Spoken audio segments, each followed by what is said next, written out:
Welcome back to the Doctor Who Marathon. I'm your host McEdam, and today we're going to be talking about the audio adventure Signs and Wonders, written by McEdam. Now this is the actual conclusion to Hex being a companion. However, like I've stated before in many of the Hex videos, his storyline is heavily connected into a story arc. So unless you listen to every single story that appears in his era, you might be confused on here and there. Luckily, I think I've had some good collections of stories where either A, they're not connected to this storyline, or B, they are, but you can understand them without the knowledge of previous adventures. Sadly, this story is very heavy on the story arc, to the point where if you don't know anything about Hex, you're going to be massively confused.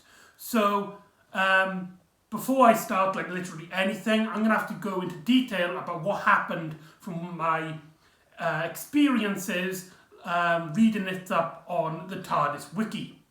I could be completely wrong, I could get some details wrong, and these are massive spoilers for those stories.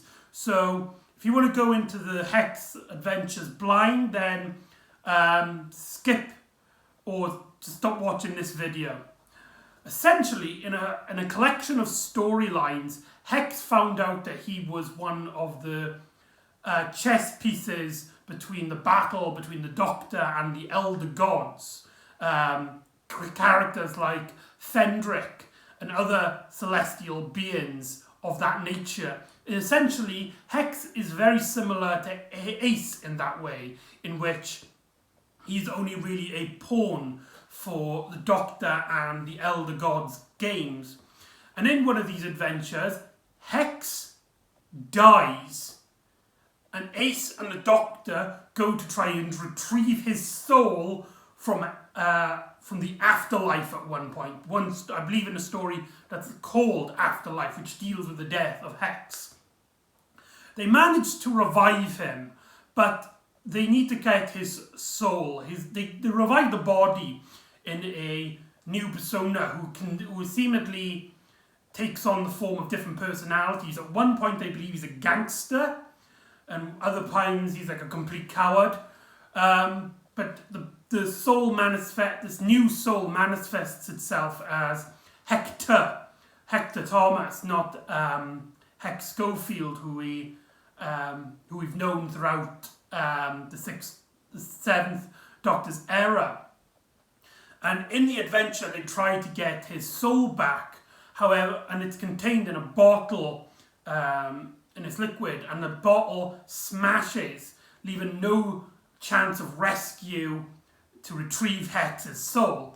In that case, we have a trilogy of stories to which this is the end of, where the Doctor and Ace travel with Hector, somebody who's a new soul within Hex's body, but it's not the same character. It's a lot more complex than just him having his memories wiped and is trying to regain his memories. In fact, when we start off with this story, he is actually like, Hex and me are completely different people. Stop trying to make me like him or trying to remake. I just want to live my own life outside the TARDIS. That's all I want to do. So there you go. That's essentially what we're catching up with in this story. There's also Sally, which is another big part of a confusing plot line.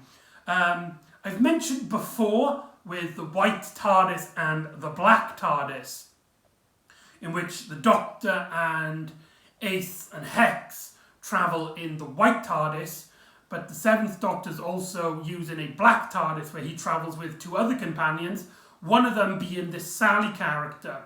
In a story called Black and White, the two TARDIS crews actually bump into each other, and later on the story gets resolved where Sally stays in a Catholic church because she's a Catholic. She wants to work for this church, and she actually helps Hector's grandmother. Whereas the Doctor, Ace, and Hex travel around in the TARDIS in the where you can find blue TARDIS back in its original colouring. So yeah, that's a lot of detail to get into this story. It's one of those stories where I think it's where I did kind of felt like I was missing out because I wasn't up to date on the Hex storyline. So I think maybe part of my criticisms with this story is the fact that you need all this backstory for it. But yeah, this story seems to be a very popular adventure. A lot of people consider it an amazing experience of the Seventh Doctor and a great send-off for Hex or Hexter, depending on your point of view. But we'll see what I think about it. But anyway, so this is the official Big Finish CD cover. Again, sorry, the glare is so annoying in this room. We got the Doctor and Hex with an eagle with golden armour outside a rave where there's a giant worm. To destroy some misconceptions, a lot of people believe that the worm that's on this cover is actually Progress, a creature from the Virgin New Adventure novels. However, I can confirm they are nowhere near connected. They are completely different creatures. They just so happen to have similar designs of a giant leash with fangs. So yeah, so there you go. That's the official Big Finish CD cover. And like always, I make my own Big Finish DVD covers, official to entertain style covers. It's a bit lenient on one side, but overall I think it came out really well. This is actually one I actually put together myself. Here's the spine, if anyone is interested. Yeah, that looks really tidy now. That's really good. And of course, the back, where you see Sylvester McCoy kind of peeking at Philip Oliver's just like doing like that kind of thing, like he's snooping around. It's really funny. So the story actually sees this guy called Rufus Stone, who seems to be organising a new cult, a new religion in some sense, and he seems to be predicting the end of the world, which is happening today, or at least today in the story. I don't know when this story is taking place. I believe it's somewhere in the 2020s, but I could be wrong, I could be mistaken. And Rufus Stone basically predicts the end of the world, and he kind of has proof, as he's basically been telling people that their dreams are how they're going to die. Everybody seemingly around the world has been having dreams, a repeating dream of their deaths. One of these people being infected is actually Sally, who we see her in the church, talking to her like head nun, I guess. I can't remember. Jenny Green. Reverend Janet Green, who basically is trying to play down Rufus Stone's ideas. It's like it's just a bad dream, and he puts this idea that people can dream about their deaths. So people dream about their deaths and they believe it's all sort of spiritual conspiracy, but in actuality it's just like a thing, it's just playing around. So then the TARDIS team arrive, and right off the bat we see the dilemma of Hector, who, like I've stated, is struggling to gain his memories back. The Doctor and Ace are actually talking kind of behind his back inside the TARDIS. Doctor thinks that Hector, unlike Hex, isn't fit to be a companion, and that we should take him back. But Ace is like, no, we can't give up. He's got to have his memories restored. There's got to be a way. And the Doctor's like, no, Hex is dead. We just got to live with that fact. Hector is not Hex. And Hector actually kind of overhears the conversation. And he kind of is like bummed out by this, and he asks them, right, take me home, or at least any home I think I have. So they land in 2020's Liverpool, where this whole thing has happened. Rufus Stone is actually organising a like massive rave, a massive like concert where people are like playing music and stuff whilst he's giving these speeches about the end of the world. And right when the TARDIS lands in Liverpool, the Doctor gets an unearthly scent, something evil, something horrible is happening in Liverpool, some sort of massive psychic connection between him and something else. And so he goes to investigate whilst Ace and Hector try and track down Hex's grandmother to try and, in Ace's terms, is trying to drag back his memory, whilst Hector is kind of annoyed at this. At one point he even states that this old woman who they find out has passed away, Hector explains it like, she's just a complete stranger to me. I'm not Hex, I'm Hector, I'm my own person, and I just need to start a new life somewhere, without the TARDIS, without you, without the Doctor. And Ace gets really bummed out there. She's like shouting and it's like, no, we can't just give up. We've got to bring back Hex. We've got to bring back your memories. But Hector's like, they're not my memories. They are Hex's memories. The person, and he's dead. He's gone. I am Hector and I'm this individual. I'm a new person. So right off the bat, there's a bit of a dilemma. And I don't know if it works. I mean, it's great to see some confrontation in the TARDIS crew. But to see the Doctor kind of giving up on Hex's memories so easily seems a bit out of character for him in a sense. Ace, right on the character, is completely null and void with giving up and is just like, I'm going to get Hex's memories even if it puts my life in danger. But again, it just doesn't seem to fit right. It seems like that for the first half of the story, the two plots between Hector and Rufus Stone, I mean, they do connect in the storyline and the thing, but thematically, actually, they do kind of work thematically as well, as there's this whole thing with gods and stuff. But I don't know, I can't put my finger on it, but something doesn't work. Like, Hector goes to this place to try and find a new home, but yet he's also denying being Hex, so this isn't home to him either. And putting him in a place where Hex was, like, you see what I mean? You see what I'm getting? It's like, he's trying to avoid being Hex, but also is trying to replace him in certain elements, but tells Ace to stop trying thing, and it's just, like, I think it works in terms of heightening drama and giving expense, but something, to me personally, I think, obviously, this could be a cause of me not being too familiar with the whole storyline that's going on. But it does feel very much like, right, I'm not too interested in this. I want to know what's happening with Rufus Stone and how he's all doing this. The Doctor, the Seventh Doctor, actually appears at the rave where he gets absolutely mad to the point where he shouts out to the crowd, "He's a fraud!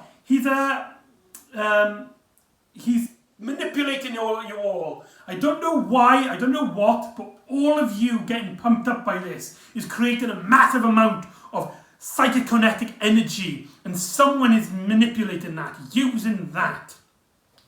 And Rufus Stone actually is kind of like, "Oh, Doctor, come up.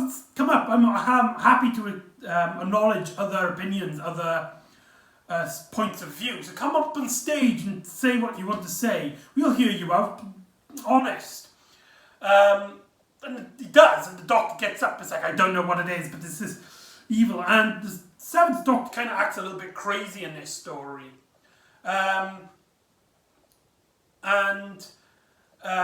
In the crowd, Hector has left Ace on alone because he just couldn't handle it. And he met up with this girl who is going to see Rufus Stone, and so he joins her to the rave, where Hector actually sees the Seventh Doctor on the stage, and Rufus Stone reveals that he can give the Doctor something that no other religions can. This religion is unique. This religion has proof. Is when he calls out to turn off the sun, an eclipse happens right on top of the sky, and the sun comes back. And then he commands for these beings to appear, where these creatures apparently taking the form, it's really confusing, they either take the form of like light orbs, or they take the form of angels. It depends on like whose character's speaking or something. And they actually come down and seemingly disintegrate the Doctor. In reality, they teleport him to the ship of the, I believe they're called the Anticities. The Anticities. These eagle creatures that can actually transform their appearances. And they're a group of aliens that who actually worship the elder gods. Which I really like this idea of these aliens manipulating people's faith to gain their own powers and their own manipulative state. They explain that they've been looking after Liverpool for thousands and thousands of years because of their god is actually a resident underneath Liverpool, a elder god called Tukuthu.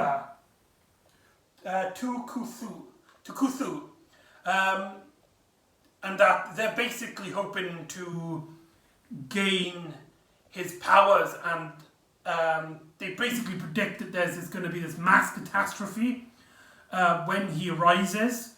But using Rufus Stone, they can spare humanity from the worst tragedies of his arrival. And so that's the Doctor's kind of plot. Whilst Ace meets up with Sally and tries to figure out what's going on as military start getting involved. And Rufus Stone actually calls out for Hector, even though he should know nothing about him. And Hector actually gets on stage and he's kind of like, I don't feel like I have a purpose. Where Rufus Stone is like, I need to go somewhere, but you can actually charge these people into the final battle, into the final, the last days, to the apocalypse. So yeah, there's a lot to going on, and I don't think it really works. The story flip-flops from being a great kind of H.P. Lovecraft, like all of these like demigods which are too powerful to comprehend, and all of these like weird and bizarre stuff, like Rufus Stone being controlled by aliens, being worshipping an even greater god, one of the elder gods, to take his power.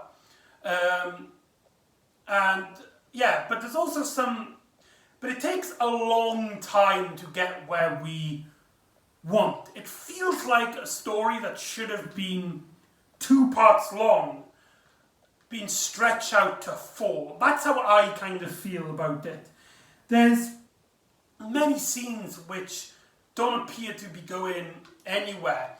Ace and Sally befriend a group of military. Sally seemingly working for, I can't remember, she either works for UNIT or she works for the military. I'm not quite sure. And there's this whole debate on whether Ace should be trusted or not until later on in the story. They're just like, oh wait, your DNA is actually in our database and we can prove that you are actually a trustworthy individual. So that was kind of pointless. And basically there's these, I can't remember why the worms are there.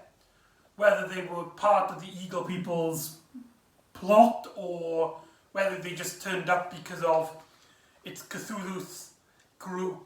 I'm just going to call him the Elder God, that he's there, or some third force, which we learn about in part 3. But there's also this like war between the slug people that come out and actually kill everybody, with all people's dreams actually come into life and they die in the way that they see.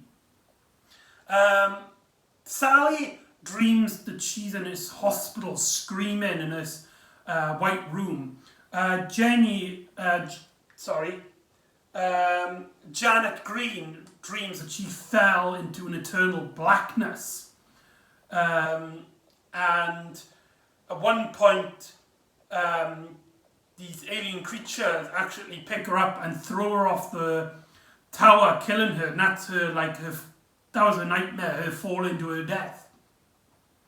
And yeah, there's just, I think what's the issue with this is that there's too much going on, but surprisingly little plot going awry. The Doctor seemingly is just learning everything at one point. There's a great dynamic between him and this eagle person, especially how they're so calm. It's like, Doctor, me and you are both protectors of humanity in different ways. Like, we don't really care, we kind of use them, but we still protect them because they're our power source in a way. Even though we are getting ready for an even greater power source. Whilst the Doctor is like, no, we shouldn't let any human be harmed, we should protect them all and stuff. And he tries to manipulate, cheat and ruin the plans of these eagle creatures that worship the gods. But all the while they're drinking tea and they're very charming about it. But there's just so much going on. We're constantly learning new plot points and plot elements. The real villain of the story, what we would call the main antagonist, doesn't actually reveal herself until part 3. In a sense, it's the similar thing that happens in The Curse of Fendrick, where Fendrick is this overarching villain whose kind of presence is felt throughout the story, but it doesn't actually appear throughout until the end. But here, the presence, the feeling, doesn't really take precedent in the earlier story, in the earlier episodes. We get mention of this character, Grinny Greenteeth, first mentioned when the Doctor's trying to connect to this psychic energy, but he gets overwhelmed and he hears this name and he calls out until he has his own dream, his own, not prophecy, his own prediction of his future, where he hears what seems like a heartbeat monitor and a particular song, Madame Butterfly by Puccini, which is a reference to the TV movie, if you didn't catch on, which is a very nice little nod to the TV movie, and does actually explain how the Doctor kind of woke himself up as he's terrified, as he kind of heard Puccini in a prediction of his own death, in a sense. So that's how I like to headcanon it in a way. But there's just so much going on. Later on, Ace and Sally meet up with Hector, who is getting involved in everything. And suddenly, from the ocean, after they've been chased around by these giant leeches, there's something come out of the river. It's Janet Green, who's been resurrected in a similar way that Fendrick controlled people, because she is one of the elder gods, and she gets resurrected as Janet Green, which is one of her pawns, one of her playthings, and she seems to have a particular connection to Hector, and actually kind of transports him in a similar way that to the Doctor. And the Doctor seems that every time he's near Hector, the closer he is to him, the weaker this force is trying to penetrate him becomes, and he's like feels more safe with Hector, and he's like, don't leave me. And the Doctor kind of acknowledges it's like, right, you and Hex are completely different people. I understand. The TARDIS likes Hex, but isn't too keen on you. And that, I'm trying to think. It's just, there's just so much detail and propriety, and it's just, the story is just overwhelming in a sense. And the Doctor kind of collapses at one point, where Hector starts checking the Doctor's heartbeat, like a nurse's instinct. He's remembering.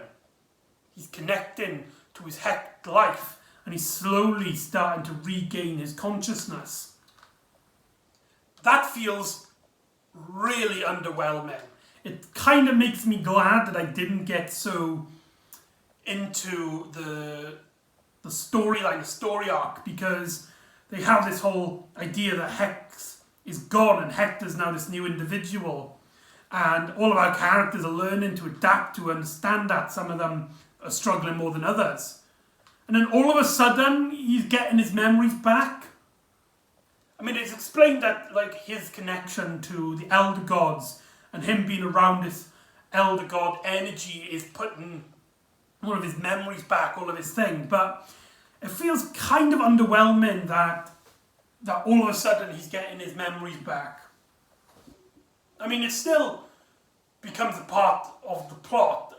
Later on, Hector, or Hex, reunites with Green Teeth, who explains that his connection with the Elder Gods is what's powering him, and he's going to destroy her by grabbing onto her, which is kind of like a barrier against the Elder Gods. And he gets Ace and Sally to remember who he is by telling them about all their adventures and stuff. That's a pretty decent scene, but still, the plot element of him just all of a sudden getting his memories back just seems kind of underwhelming. And there's also another plot, another B plot in terms of its ending, as the Doctor learns that this creature that the Eagle people are worshipping, the Tukuruth creature, is dying, which isn't supposed to happen. Elder Gods can't physically die in our universe. They can be pushed back into their own dimension. They can fade away, locked away in a particular element where they can return centuries later, like with Fendrick. But they cannot die. But this creature is dying, and the Doctor predicts that if an Elder God dies, it will rip a hole, a fabric of the entire space-time continuum, destroying absolutely everything. So it becomes a big element of it, and the Doctor tries to communicate with this Elder God, and the Eagle person's like, well, come on, we're going to try and worship him. When they actually communicate, he uses the voice of the dead, and at this point he gets killed by Green Teeth, Rufus Stone, and it's actually revealed, which is actually kind of a plot twist. This Tukuthruth character, this Elder God, isn't just an Elder God. It's a good Elder God.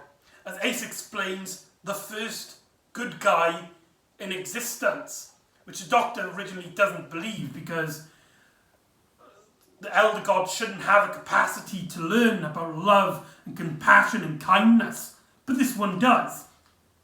And he's dying, he's sensed that he's dying, but he doesn't want to harm the people that he's been observing in Liverpool.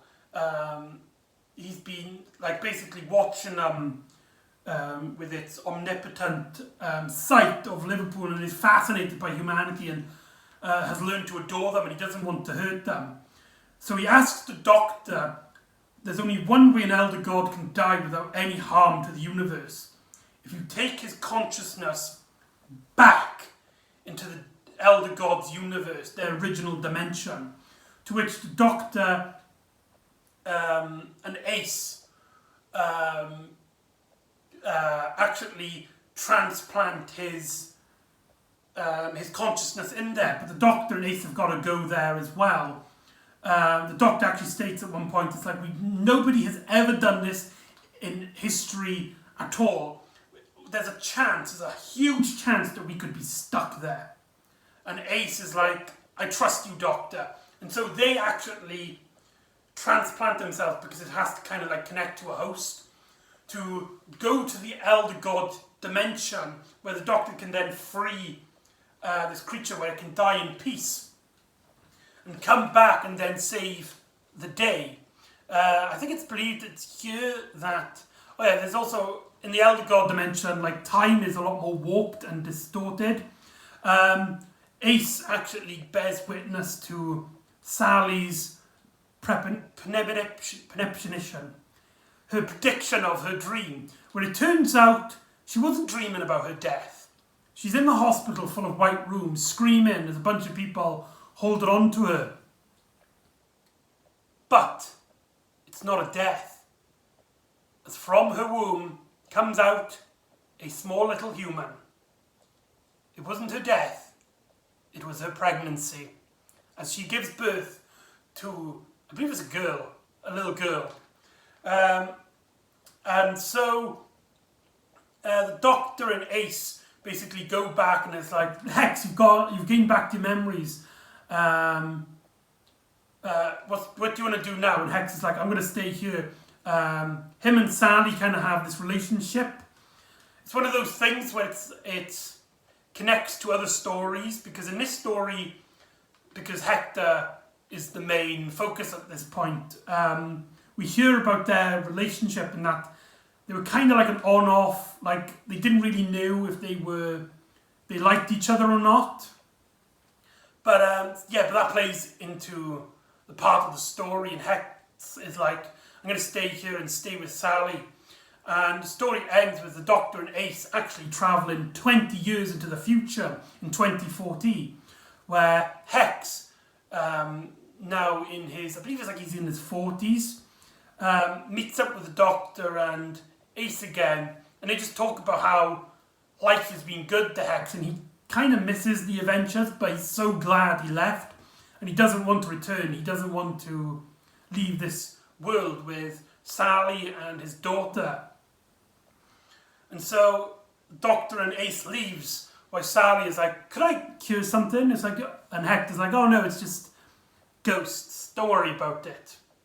And there you go, the conclusion to the Hex storyline, and that's Signs and Wonder.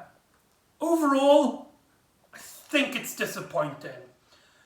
If you're connected with the Hex storyline, and I presume anyway, because I had not actually connected with the whole Hector stuff, I would presume it's disappointing in that viewpoint as well. There's just way too much going on in terms of just ideas just chucked in there, but little actually getting done. And there's just so much baffling, it's kind of overwhelming, and I can kind of feel myself tuning out to this story. So I'm going to say it's kind of the only dud I have of the Hex storyline. So that's kind of a bummer, really. I don't really recommend it unless you are really into the Hector storyline and just want to see how it concludes. But I will warn you, you might be disappointed. Again, I can't talk for everyone, because I've only dabbled into the Hex storyline, and this is the only storyline I have with Hector in his new, with Hex's new personality. But I just presume that for everyone it'll be disappointing. I don't know, I just don't think it was a very strong outing for this particular TARDIS crew. But it has some great moments. Sylvester McCoy brings out one of my favourite performances of his that I've heard so far in the audio dramas. I just remembered something I keep on forgetting about these audio dramas. Since, I believe it's The Harvest, the Seventh Doctor actually has retained a sonic screwdriver, which was last seen destroyed in The Visitation. There's no actual explanation, he just has it during these stories. But yeah, just thought I'd shout that out there. Because he has a sonic screwdriver in the TV movie, so a bit more of a connection there. But yeah, I don't think I have really much to talk about this story. It's kind of one of the weaker ones, in my opinion. So there you go. So join me next time where we will be dabbling in fan films. Yeah, we were going to be talking about a fan film as Sylvester McCoy and Sophie Aldred return to their roles in an adventure featuring the Third Doctor. So I'll see you next time for Gen Genius, the Projection Project Room fan film. And I'll see you next time on the Doctor Who Marathon. Ta-da!